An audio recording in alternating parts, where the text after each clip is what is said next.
Welcome everybody to core function number 10. We'll be discussing referral today. So a little bit about me. My name is Kelly Ludke. I am an MLADAC in the state of New Hampshire, and I have my master's in education with a CAGS in mental health counseling. So I've got a few jobs, but my full-time job is I'm the professor and program coordinator for addiction counseling, human service, and psychology at NHTI, Concord's Community College. I also teach adjunct at New England College in the psychology department, as well as Southern New Hampshire University. I'm adjunct there.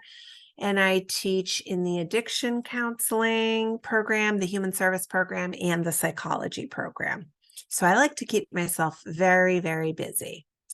And I'd like to announce that most recently, I just retired 2 weeks ago as licensing board chair for the Alcohol and Drug Use Professionals Board.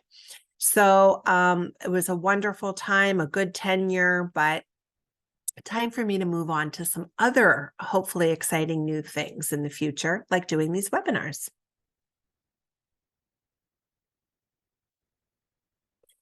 If you have any questions about the webinar, obviously you can reach out to Nahatica. They should be your first point of contact. But if you have any questions about things I specifically talk about, or you want to have more information on that, or you just want to chat with me, here's my contact information. The best way to reach me is through email. So it's kludke@ccsnh.edu. I'm not generally at my desk at work much these days. I do a lot of remote work. So calling me and leaving me a voicemail, you might not hear from me for a month. So don't take it personally. And that's where my office is located if you wanted to send me anything. So let's jump into referral. Now we're talking about core function number 10.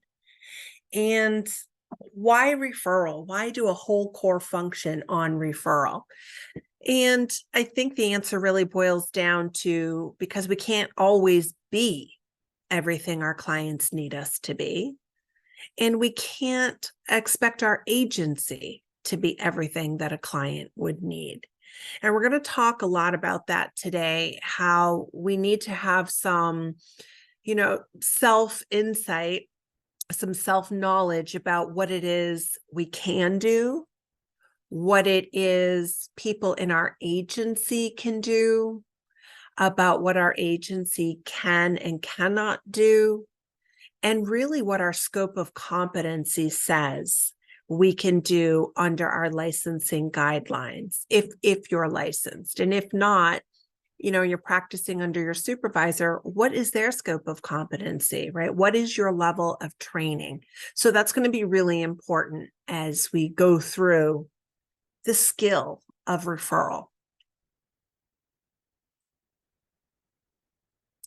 So as I was beginning to talk about here, that there might be cases in referral where it might be something that you can't do, but it might be something that somebody in your agency can do. And that's still a referral, even though that person works in your agency, works alongside of you. They might even hold the same title as you. If you yourself cannot provide what it is your client may need, then you're making a referral. So a referral basically isn't always somebody outside the agency. I think we get this idea in our mind that referral means our clients are leaving our agency, going to see somebody else. And that's not always the case. It could be, but hopefully your client can maintain contact with you along with somebody else that they need assistance with.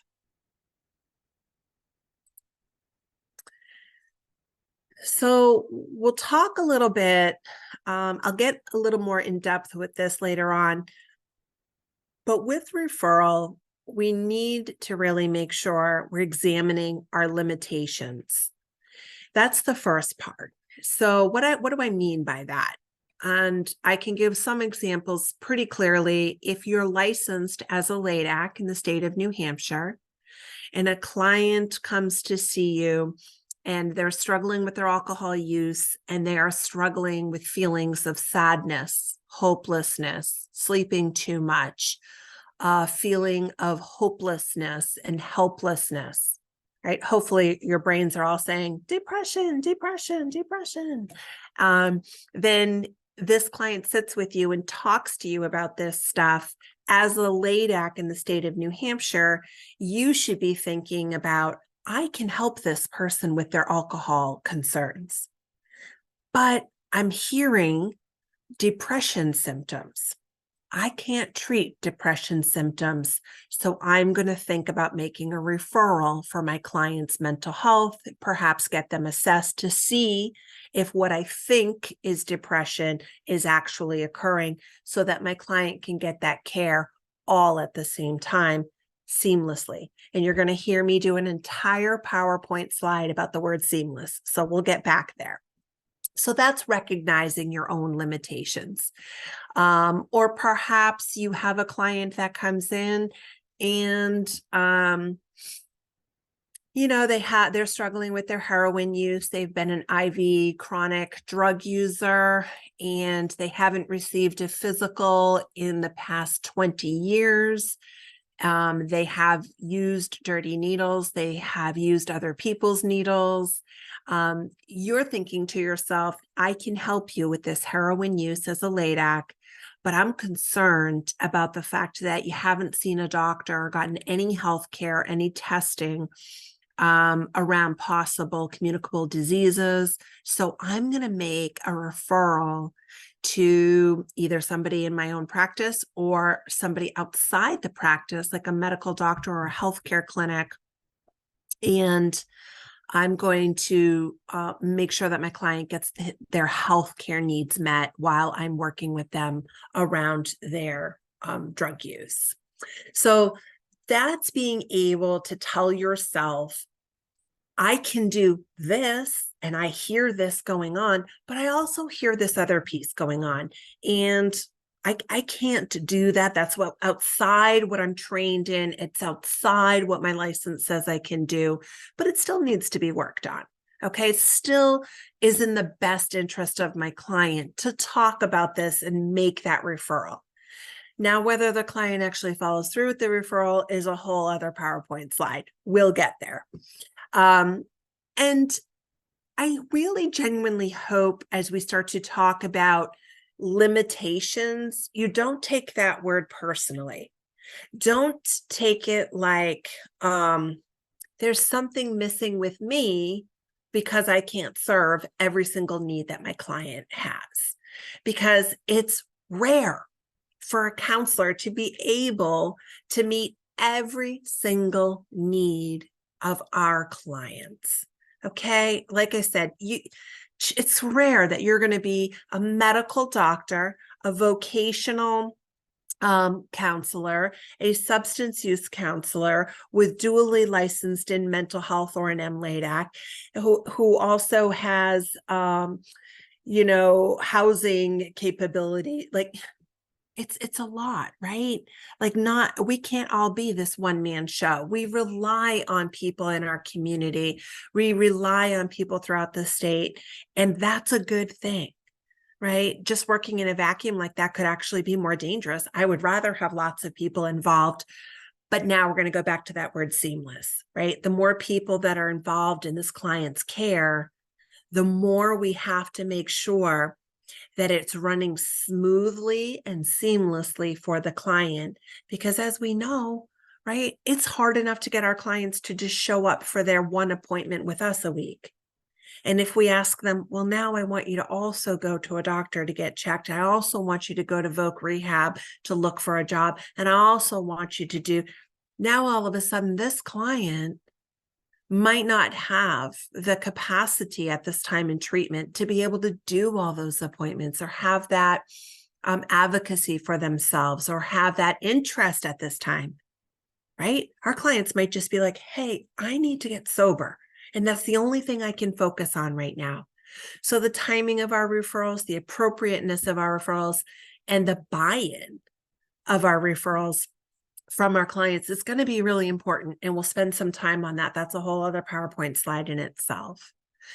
So the third point here is that our clients' strengths and their challenges are going to be many and varied, right? We're going to have all kinds of different people come through our doors, and we should feel continually challenged in a positive way to think of how we can get these varying needs met. Okay. And I guess what this boils down to is there's no cookie cutter referral template we're working off of here. Whenever a client comes in, they're seen as an individual, and so are their strengths and their challenges and their needs. So we listen openly, and though we might have heard, the woman or the male before this client say that they're struggling with the exact same thing, we're not treating them the exact same way because strengths and challenges are individual. And people are at different varying states of their progression through treatment and where they're at in life. So you have to take each individual with their many varied pieces and help put that together individually, right? No cookie cutter stuff. Just like when I talked about treatment planning, there's no cookie cutter. And I know you're going to feel like things are being repeated, but you have to be able to challenge yourself to look at people individually and what they might need in relation to their strengths and challenges and their place in treatment, right? Where's their head at? What can they handle at this time, right? So I've already alluded a little bit to this first point here, but it's never a sign of weakness to not be able to meet all of a client's needs, right? So please don't get into this mindset of, if I can't do it all, what good is it for me to even be here doing this job? Okay. So recognize that you can't do it all. Nobody can do it all. I'm sorry, even if you are a doctor who's got substance use counseling licensing, and you can do voc rehab, and you can do housing, and you can do legal, and bless that person, because they spent a million years in school and a lot of money on licenses. But that's rare, right? Are we really dealing with that person all the time? No, it would be very rare, very unique. Most of us have to rely on other people to get the entire needs of an individual met, right? So once you can accept that it's not a sign of weakness, right, you'll be able to recognize a client's needs carefully and make a seamless, appropriate referral. And we're going to talk about how do you do that, right? How do you know what everybody else in your community or even in your state is doing? And how do you access them, right? So we're going to go there. Don't worry about that. What I want you to start thinking about now is, what is my scope of competency? What is it I know I'm able to treat? What is it I know I'm good at and can help clients with, and is within my scope of competency? And what might be some areas that I would need to refer, right? And most of us, those are going to be medical needs, legal needs, right? Vocational needs. A lot of us might have to make those referrals out to specialists. So I mentioned in my introduction that I am a full-time professor at NHTI for the addiction counseling program. And what comes with that is a two-part practicum. So they do a year-long practicum done in 2 different semesters. And I also ran a large substance use treatment facility in New Hampshire a few years back. I don't even know now. I think it was 10 years ago or 15 years ago. And so I hired a lot of entry-level staff and counselors. And I would often find myself feeling a little apprehensive, a little worried, whenever I would say to either practicum students or entry-level counselors, "Do you have any questions for me?" And they'd say, "No." And that's when my heart would begin to beat a little bit faster. My mind might start to race a little bit because I would think, how can you not? Right? I have a million questions and I've been doing this for a really long time. So, what I mean by this is if you're not going to know everything, you're not going to be able to do everything, ask. Start to talk to people. Even 10, 15, 20, 25 years into the program, we all still call each other, right? I call my colleagues and I say, I don't know about this. I don't know what's going on up in the North Country. I don't get time to travel up there and tour facilities. So I have to extend relationships up there and say, what's happening up there? What are your needs up there? Who do I know up there? And you know what? Sometimes I might call someone and they say, I'm not even in the business anymore, but you should call this person. And, I start making all different kinds of phone calls till I get to where I need to be. And the second part to this bullet is never feel like you should know it all because you've been doing this for 5 years. You should know this all because you just went through 2 years of extensive schooling. Maybe you missed that chapter and you don't want to ask because you don't want to look stupid, right? We know that we need to get past that, right? Because no question is stupid. Not knowing something and not inquiring about it can lead to a serious problem. And usually that problem falls on our client, right? And doing harm to a client is a serious ethical violation. So don't worry about not knowing everything, having questions, or thinking to yourself, I should know the answer to this, but I don't, right? Now I'm going to look stupid. And this third bullet point kind of speaks to that ego, right? When you hear that little inner voice that talks to you and says, hey, you should really know this. You went to school for 2 years. How come you don't know this? Hey, you've been working 5 years in a treatment center. How come you didn't know this? That's your ego, right? And you can just tell your ego gently, it's time for you to quiet down because it's okay that I don't know things. And I don't look dumb if I ask questions and I can't know everything. So quiet yourself down, ego. Right? I have to have those conversations all the time with mine. So it's perfectly okay. You always ask. You always ask. It's better to be safe than sorry, right? And asking one person doesn't necessarily preclude you from asking other people. If you get an answer from someone, it's not sitting right, or it doesn't seem like that person genuinely knows what's going on, ask somebody else. Ask 2 or 3 times, right? Ask until it makes sense, the puzzle pieces come together, and the picture is clear. So I'm assuming that people that take this webinar, and we all know what assume does, but I'm going to go out on a ledge and say that most of you are listening to this webinar because you're about to go take the exam, right? You're either going to be taking the ADC exam for the LADAC or the AADC exam, the Advanced Alcohol Drug Counselor's exam for the MLADAC. And part of that, no, I shouldn't even say part, a lot of the exam is based on the 12 core functions. And there's definitely going to be some questions about definitions.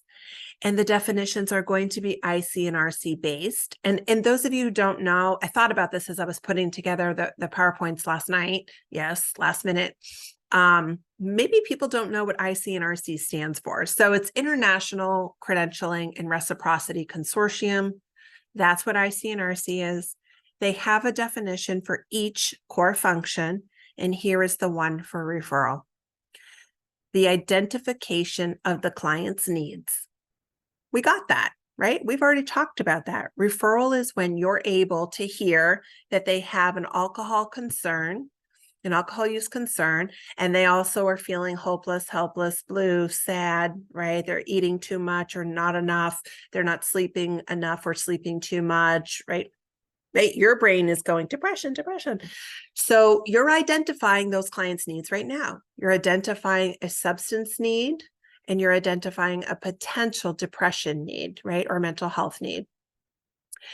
So the identification of the client's needs that cannot be met by you or your agency, potentially, because it could be met within as well. And assisting that said client to use the support systems and community resources available. That's what a referral is. If I can't do it or my agency can't do it, then I'm going to help. That's what assisting the client means. It doesn't mean doing for the client. It means I'm going to help the client find and use whatever support systems and community resources are available. Okay. And it gets tricky when we talk about support systems and community resources available, because a counselor working in downtown Manchester is going to have a lot more resources at their fingertips than a counselor perhaps working up in Berlin, New Hampshire, right? And that's just the geographical nature of where we're doing our work. There isn't going to be as many services up in a more remote part of the state versus in an inner city that's the most populated in our state, right?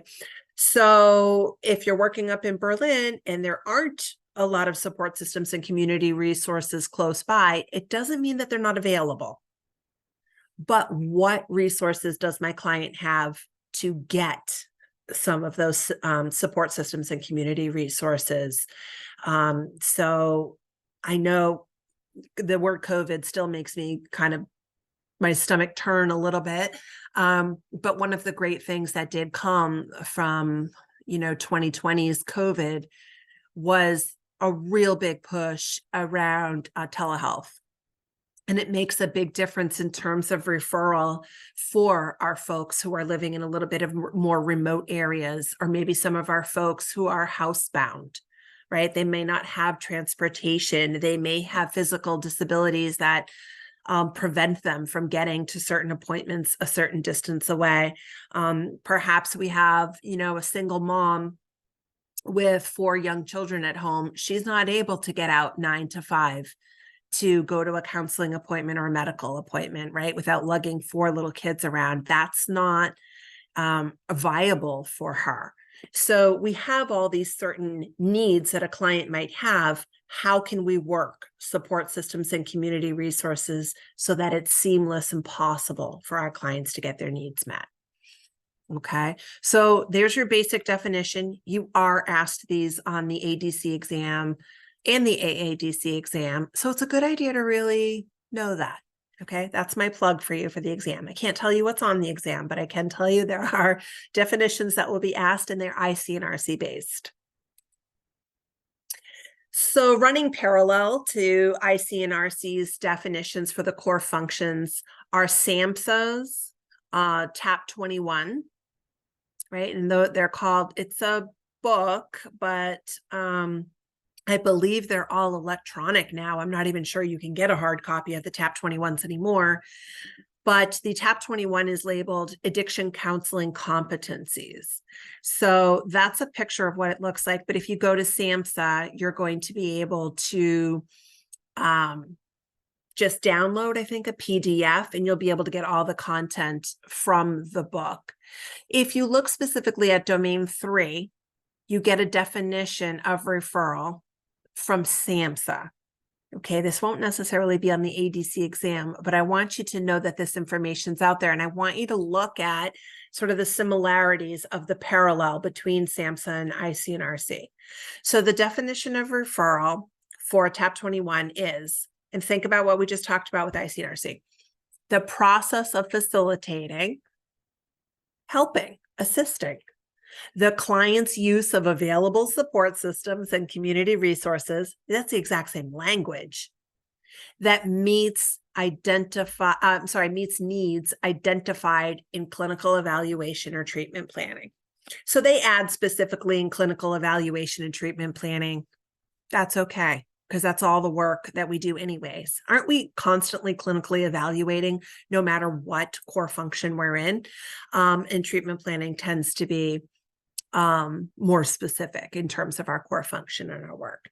It's the same thing. It's aiding a client to get access to available support systems and community resources so it meets their needs, right? So we're talking about the same exact thing.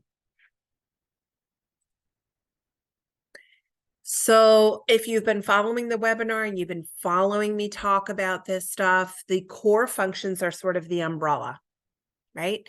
And underneath the umbrella of each core function is what we call the global criteria, right? And people always say, what's the global criteria? All the global criteria is it's just specifically labeling the necessary skills needed by a substance use counselor to perform the specific core function.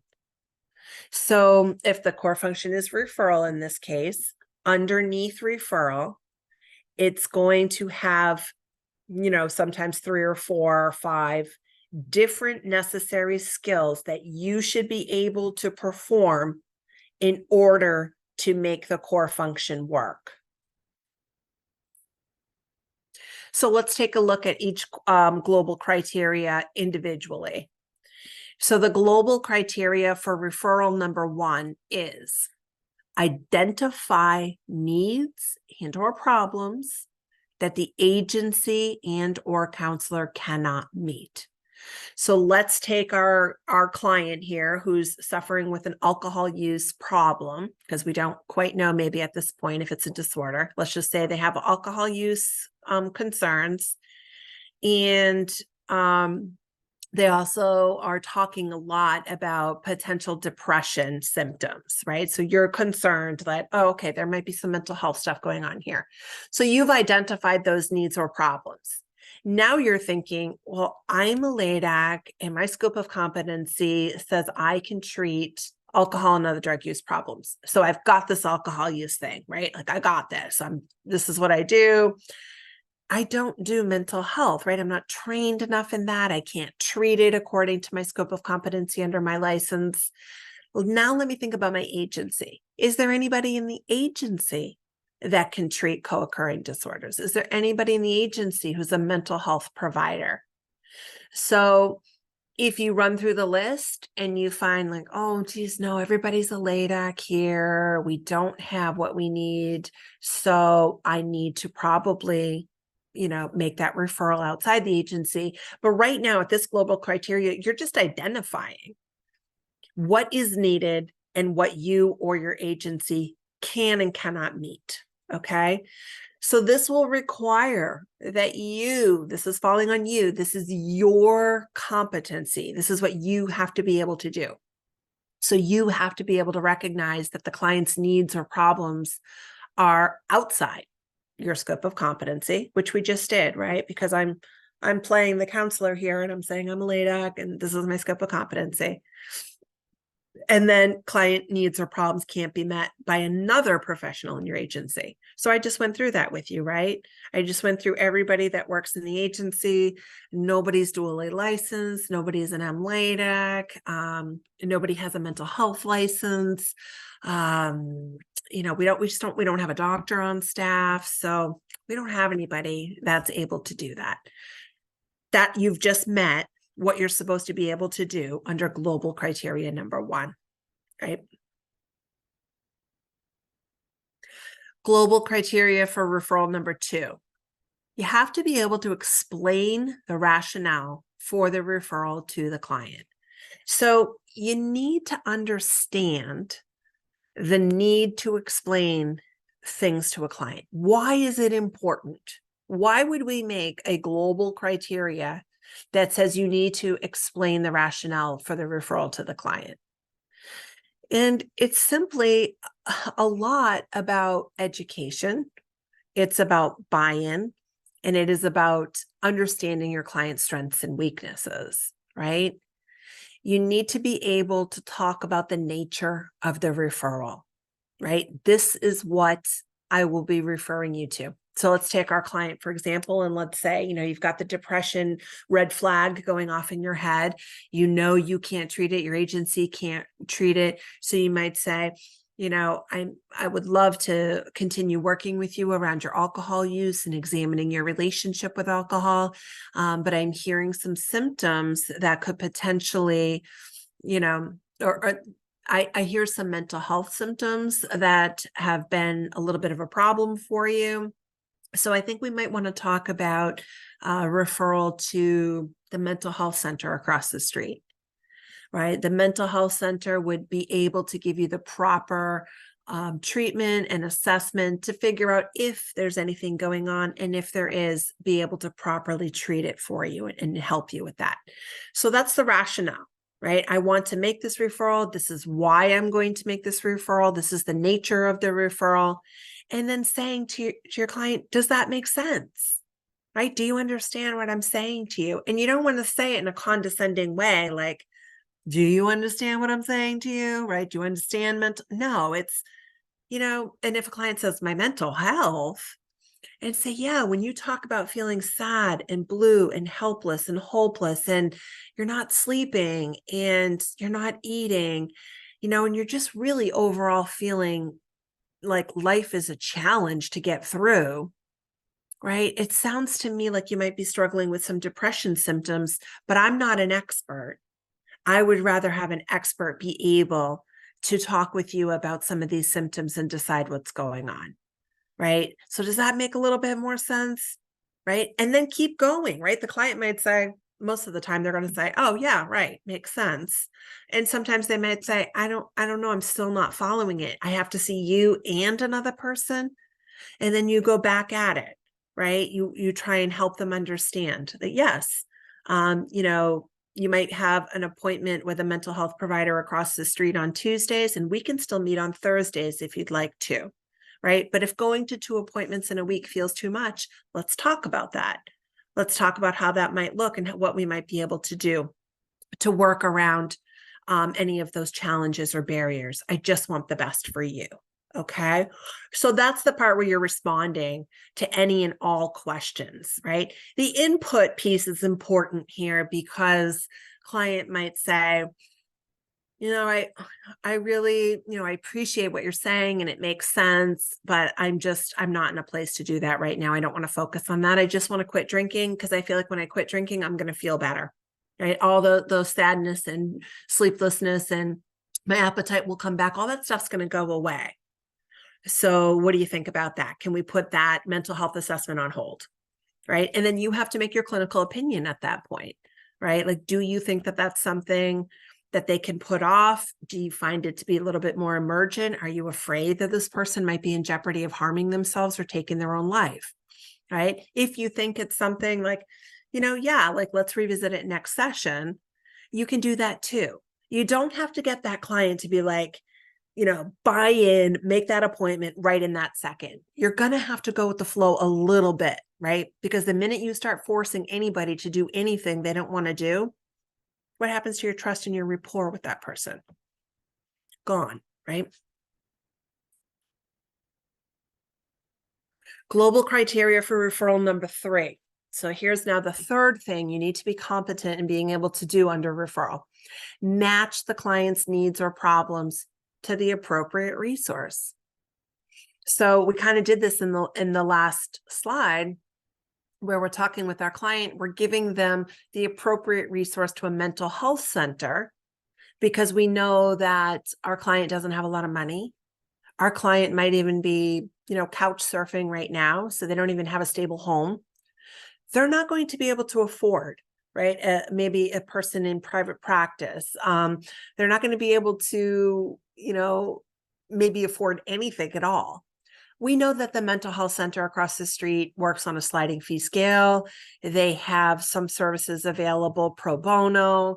They're able to see people without payment at times. So that's an appropriate resource versus trying to get them into this posh, psychotherapist who charges $200 an hour. Right? Our client's not going to be able to perhaps do that. So you want to make appropriate resources. You want to match up what it is your client needs, right? Which might, in this case, be mental health therapy with their problem, which might be potentially depression, to a place that's going to be able to serve those needs and where our clients can have access to them and be able to afford it, right? So an example I put on here is just another same thing as we're talking about with the depression and the alcohol use, but another example might be our client really needs to finish up their high school diploma, right? They're doing well, they're staying sober. Now their next goal is to get that high school diploma so that they can apply for certain jobs that they're interested in that require a high school diploma, right? Now, you might not know a whole lot about how a person gets a high school diploma when they're 35 years old, right? So you're going to make a referral to probably like a vocational rehabilitation, perhaps a community service that offers help for adults so that your client can either apply for their GED or their high set. Right? That's a referral, right? It's appropriately looking at what a client needs, right? They need a high school diploma. Their problem is they want to apply for jobs and they don't have the bare minimum, which in this case might be a high school diploma. And then you're matching it to an appropriate resource, which would be your vocational rehab or your community service agency that helps adults get that.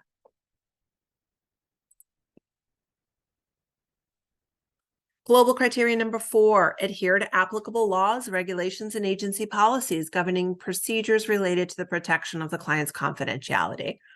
So you need to be careful that you're following the law, right? Obviously, you want to be following state law, you want to be following federal law. And if you're providing substance use treatment to somebody, you're following not only HIPAA, you're following 42 CFR Part 2. You want to be following New Hampshire state law and regulations, right? You want to be able to say you're adhering to agency policies, going about, using the proper paperwork, going through the proper channels on how your agency might handle referrals, right? And protecting client confidentiality at all times during the process of adhering to applicable laws, regulations, and agency policies. So what does that really mean? It's pointing clearly to a release of information, right? So now you're looking at, okay, I have you want to go to the mental health center, you want to get assessed for possible depression. So I'm going to want to follow up with the mental health counselor across the street at the mental health center.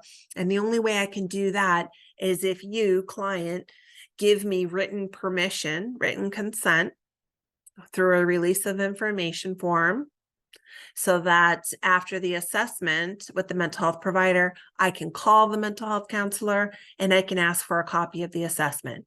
Or I can call the mental health counselor who treated you and say, hey, what's your clinical opinion? What is your clinical evaluation on my client? What are some things I should be doing to help with my client's mental health? Here are some things I think you should think about and know that I'm doing on the treatment end around the alcohol use, right? It allows for that smooth, continual treatment of a client when 2 hands are in the pot versus just 1, right? I'm pretty sure.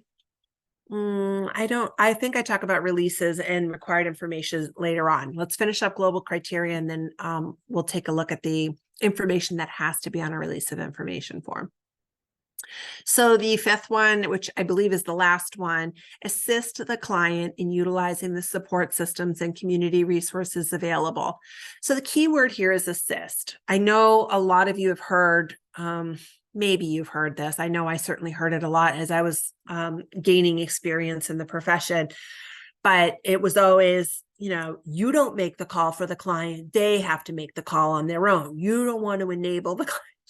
And yes, there is a lot of truth to not enabling your clients, but you have to assist them. You have to help them. If they don't have a phone at their dwelling, they might be homeless, they might be couch surfing and they don't have money for a cell phone, but you're like, hey, you need to call the mental health center.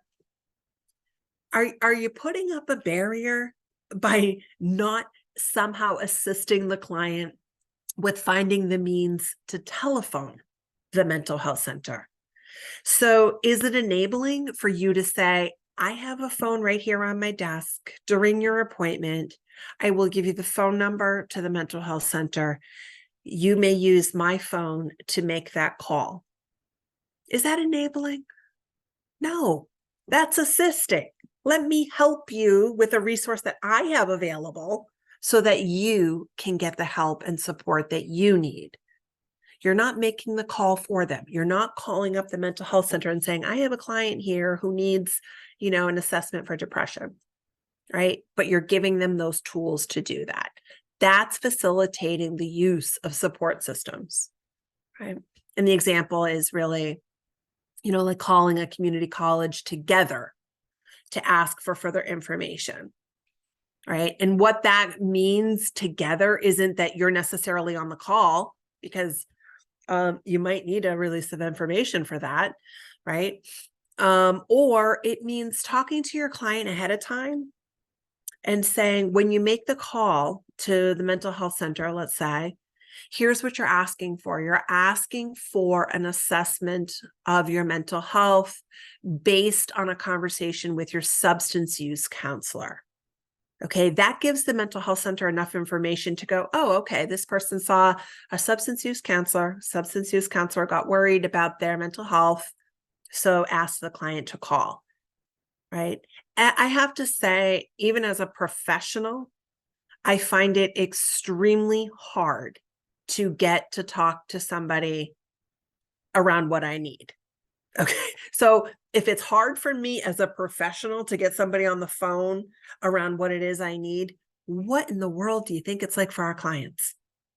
It's horrible. It's like talking to one of those animated people on the insurance company, right? I know you've all called that and you've gotten that frustration. I can't stand it, right? Because you just get this runaround. That's what our clients feel like in our system, because our system is far from perfect. And it makes it really difficult to get to where you need to be.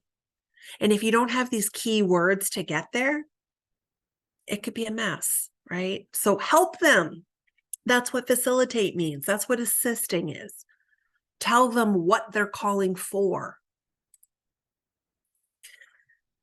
Another thing I always heard coming up in the profession, and I swear to you, I heard this, referrals are a test of a client's motivation for recovery. So if a client really wants their recovery, they'll do their referral. And luckily, I've come to meet some very smart people who had a lot more empathy and compassion than the people who spread this nonsense around. Referrals are not a test of a client's motivation for recovery. Getting into recovery is difficult. It's a challenge. It is a second-by-second test. And we don't want to be another barrier in the way of their recovery. It's a myth to test a client's seriousness towards treatment by seeing if they'll follow through with their referral. Please don't have that mindset. If your client doesn't go through with their referral, ask them why. Maybe there's a barrier you didn't think about. Maybe a new barrier came up that you don't know about. Maybe the client forgot about something and didn't share it with you. Give people the benefit of the doubt. And then when they haven't gone, you ask them about why, help them solve that barrier, right? Figure out what went wrong and see if you two can't work together and answer to work through that. Our clients in treatment, like I've already said, it's confusing to work through our system. It is an imperfect system, as most systems are, right? So if it's confusing to us, imagine what it's like for them. Clients are also dealing with a lot of poor self-esteem issues. They've been told they're no good. They're treated no good. They are stigmatized against. They have probably lost all relationships. They've burned all bridges to families and loved ones and friends. They don't have people backing them up. They don't feel good about themselves. They're not stupid. Our clients aren't stupid. They know that their drug use has caused a lot of problems, or their alcohol use has caused a lot of problems. They just can't stop, right? That's that disease piece of what we're talking about. So take that into consideration when your client says, I didn't follow through with the mental health referral. Okay, let's talk a little bit about why, right? Don't get angry. Don't get punitive, right? Because that's not going to help the situation. You might feel disappointed on the inside. Sure, that's okay. It's even okay to say, oh, I'm really disappointed to hear that. But let's go at it again. What were some of the challenges or the barriers that got in the way of you calling the mental health center? Because we agreed that we think it's a good idea for you to go through with this. So I just want to help you, see if we can't get some of those barriers out of the way so you can get the help you need to meet your goals. And we've talked about the fact that we need to look at our level of involvement in the referral so it's balanced, right? We want to be helpful, but we don't want to enable. And that's a real tricky line, guys. It's real tricky because now we're talking about countertransference, right? There might be clients that you feel you like a little bit more than other clients. There might be clients you want to go out of your way for. You want to give them a ride to an AA meeting. You want to give them the $1 that they're missing to take the bus home. You want to give them a cigarette because they're down on their luck and they don't have enough to buy a pack of cigarettes.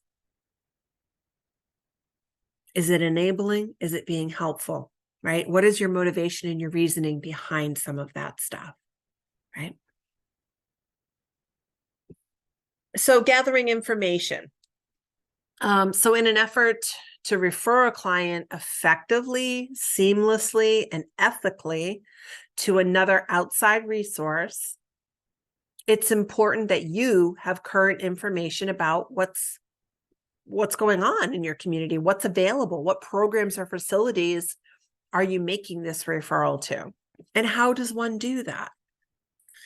And so I have my students take an entire 15-week course. Well, actually, it's 8 weeks now. I've condensed it into a advanced course, but on the 12 core functions. They take an 8-week course on the 12 core functions, and one of their assignments is to take the city of Concord and go 20 miles out, north, south, west, east, and they have to call substance use centers, mental health centers, housing centers, legal centers, medical centers, all kinds of different centers, and they have to make a referral resource. They have to have 15 to 20 resources in all different categories. And I do that because that's what I think is important when we're talking around referral and understanding it. Know what's happening around you, right? Talk to people when you go to conferences, and please remember that networking is not my favorite thing to do. I'm an introvert. I kind of like to just stay and do my own thing, stay low and quiet. So no, I don't run around introducing myself to people. That's not my gig, but I do it. I make myself open and available to have conversations with other people because they might be doing something I don't know about. They might be doing something that I might need for my clients in the future, or they're just doing something really interesting and cool. And it's good to learn about those kinds of things. So network with other people when you go out to conferences, when it's lunchtime, right, at a training. Sit next to somebody you don't know or strike up a conversation with the person next to you if you're there by yourself. Talk with people about what it is they do, what their referrals, what their programs specialize in, and kind of, exchange business cards. One thing when I first got into the profession, I had to get in the habit of, which I'm still not even that good at, is carrying around my business cards. Right? I always thought, well, that's something business people do. That's not what we do. Nope, it's what we do, guys.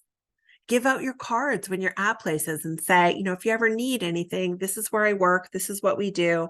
We'd be happy to have a relationship with you and your agency. Exchange information with each other. And I would recommend, the internet's fine. Websites are right? Because sometimes the websites are up to date. They have all the information and you get some good websites. Other times you get some really crappy websites. They don't have the information that you're looking for, or it's not up to date, and it's just not going to give you good information. So I would say call pick up your telephone. I know that's something we don't do a lot of in 2024, but we really need to start getting back into that. It's having conversations with people, calling an agency and saying, I'm trying to gather some information about your agency. Would you have a few minutes to give me that? I'm making a resource book. Right. And I say things like that because I know agencies can be very guarded about who's calling. Right. We've all been trained to be very guarded on the phone because we don't want to give any confidential information away. But if you say, I work at another agency, I'm not trying to get any information specifically on clients. I'm just wondering about your agency yourself. Right. Is it possible that I could stop by and maybe get some pamphlets or brochures, or do you have a minute to talk with me on the phone about your agency philosophy, your approach to treatment, et cetera? Right. If you can tour better, that's challenging to do, right? Because it's especially a residential treatment place, right? That's where clients live. So it's kind of invasive. It'd be like walking up to a random house and just saying, do you mind if I tour your house? Because I think it looks really cool. It's weird, right? But perhaps if you have a contact within the agency, you might be able to do that and develop this referral directory. I used mine all the time. I had a book with everybody's card, and then I just had a 3-ring binder where I would kind of print out stuff, or I would put sticky notes, whatever I gathered for information, and I would put it in there. And then as it started to grow, I started to, put tabs in around prevention, treatment, recovery, right? So different, what am I thinking of? Transitional housing, contacts, and because I was working in a residential. So it's going to be real. It's going to be a lifesaver. So what do I have? 6 minutes. Okay. So this is just a quick sort of game that a fictitious client, we'll call her Veronica. I don't know why I came up with Veronica Mars, because I think she's a comic book person. And I have nothing to do with comic books at all. So don't even ask me why I came up with that, but you're the counselor, you work at ABC Counseling Center. ABC Counseling Center is a clinical social detox. They also have a treatment center for 28 days. They're co-ed and they have 12 beds. They employ counselors, but no counselor has a license. Their clinical director is an MLADAC. So chances are the clinical director is supervising all counselors towards licensure. They have a program director who's unlicensed. They have no doctors, and they have a CEO, but that person has a business degree. They have some behavioral health technicians who are all working towards licensure. They have a cook, and they have several volunteers. So there's your staffing. If you were going to take our client who has alcohol problems, right, or some concerns around their alcohol use and mental health, is this agency going to be appropriate? No, they're not going to be appropriate. Hopefully you said no right away. Right? Because this one's an easy one. I pretty much spelled it out for you. Nobody has a license except the clinical director.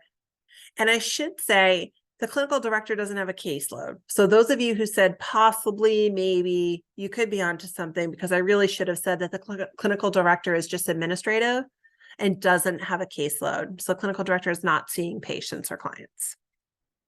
Okay.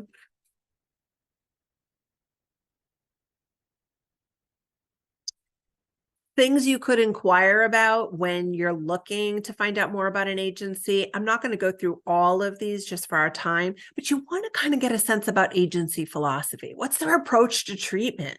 What are their views on MAT, right? Do they work with co-occurring clients? What's their program structure, right? What do they offer for services? What's the length of their program? What ASAM levels of care do they offer? Right? What's the average caseload? What's their census? Right? What are the hours of operation? These are things you're going to want to know. And also administrative information. Are they licensed or accredited? If so, by who? Right? How do you get into this program? What are the admission procedures? What's the criteria? How much does the program cost? So here's Veronica. This slide probably should have been up there, but she comes to the counseling center to detox from heroin and enter a 28-day treatment bed after social detox. She is prescribed Valium for bad nerves. Veronica states that her goals after treatment are to enter a halfway house transitional living for women and get her GED, start an addiction counseling associate's degree program to become a LADAC one day. Veronica should sound pretty average to you because that's a lot of our clients. That's a lot of our clients. It might not be Valium, but there's usually some other mental health med that follows our clients around. Okay. And sometimes we get a good diagnosis, but sometimes our clients say things like bad nerves because that might be what they heard, right? Or that might be a self-description, not necessarily from a mental health clinic. Is she appropriate for ABC counseling? Yeah, she's appropriate for ABC counseling, but there might have to be a referral for the bad nerves, right? We would need more information on that. Maybe she hasn't seen this mental health provider in some time and needs to be reevaluated for her medicine. Maybe there needs to be a different prescription. Maybe there needs to be a different dosage. We don't know, right? But we're a little concerned about this, right? But everything else, it looks like we might be able to do, except the transitional living. Maybe we need to make a referral there, make a referral for the GED, and make a referral perhaps to the addiction counseling program. Right? So global criteria number 1 says we have to identify what needs or problems that we cannot meet. We can't meet the bad nerves thing, right? Because that indicates to us potentially it's a mental health concern that's outside our agency and counselor scope. The second global criteria is to explain the rationale. So we might say something like, I'm not an expert in mental health, so I'm wondering if you'd like to see this wonderful psychiatrist we work with for a medication checkup. We send a lot of our clients to the psychiatrist. Really, they have a wonderful, working knowledge about addiction, so you don't have to worry about sort of that stigma and fear there. Global criteria 3, match their needs to the appropriate resources, right? So yeah, it's very appropriate to look at a mental health or psychiatrist or for medication management. Adhere to applicable laws, perhaps have Veronica sign an ROI so that you and the psychiatrist can talk and work together on sort of a seamless treatment for her. And last global criteria, assist the client in utilizing those supports, right? Have that ROI for the community college to discuss schooling options after treatment. Have an ROI for the GED high set that she might need. Right? So that's how you use the global criteria in the case of Veronica. Release of information, we've talked about that, right? And this is needed anytime you're going to talk about specific information about a client outside of your agency. Here's the required information for an ROI, right? You've got to have the name of the client, birth date, address of releasing and receiving agency, why this is being released, specific information that will be released, an expiration date. The only thing I want to say about expiration date is don't just put a year. A lot of people just randomly put a year. Really think about that, right? Put some consideration into, do I really need to be able to talk to Veronica's psychiatrist for a year when she's only with me for 28 days? Maybe you want to just do like 60 days, or, you might want to do a little longer than 28 days because the client might leave and you might want to be able to talk to the psychiatrist a little bit after Veronica leaves to see if they've heard from her, whatever. Client signature, date signed, you need to sign it as well.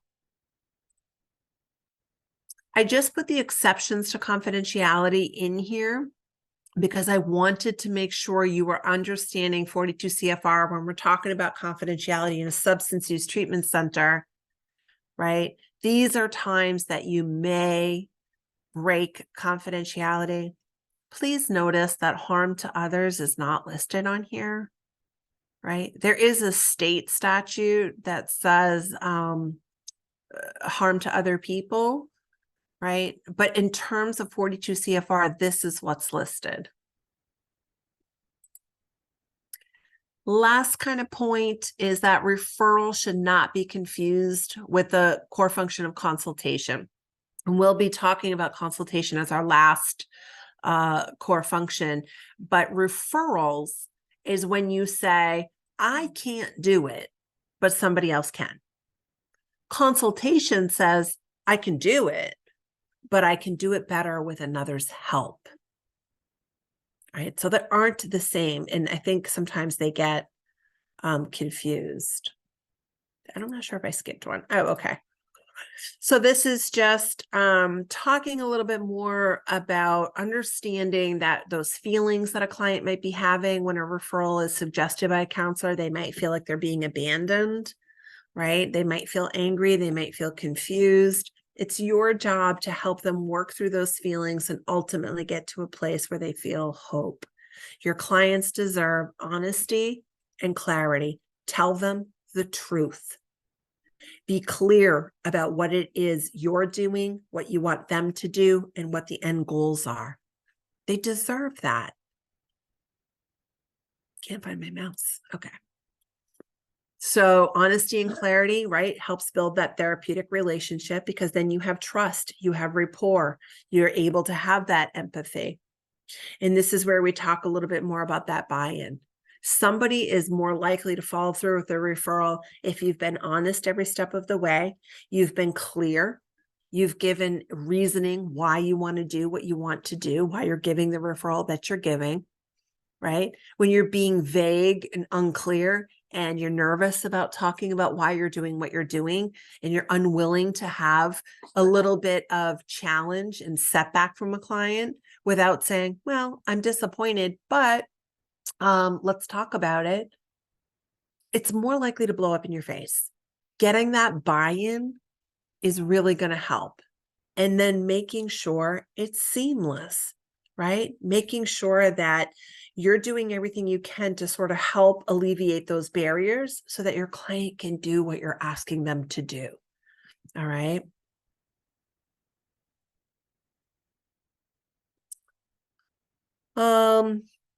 This is just more information I think that we've covered, but referrals are really done all different steps of the way. You can look at the core functions of screening, intake, assessment, discharge.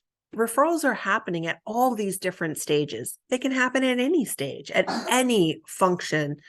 So don't think like, oh, I can only do it at this point, right? Or I can only do it at intake. I have to know everything right at the beginning. No, you're going to find out more as you build that relationship with your client, right? Because they'll start to feel more trusting of you. So maybe they'll give you more information about things.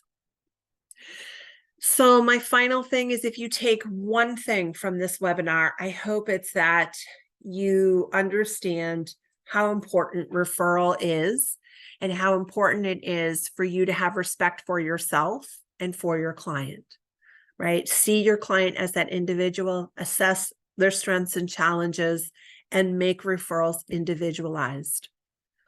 Be honest with yourself and what you can do and what your agency can do and what you cannot do. And tell that specifically, clearly, and honestly to your client. Seamlessness, right? Reduce those barriers. Help your client be successful. Don't challenge them to see if they're actually into their recovery, right? Understand what's happening in your community. Know what's happening right around you, but also what's going on in your state. Because now with telehealth, our clients are able to access services all throughout the state. And be adaptable, right? If my mental health center referral doesn't work out for that person, what might be backup plan to that? Okay. If they don't want to do that because they saw somebody there once before, they had a horrible experience. All right, let's shift gears. What might be another place that you can get the mental health care that you need? Be adaptable, be able to move and shift and go with the flow. And those are my references. I thank you so much for your time today, for your hour of listening to me discuss referrals. I do encourage you to reach out to me if you have any questions, and also reach out to Nahatika. Thank you. Have a wonderful day.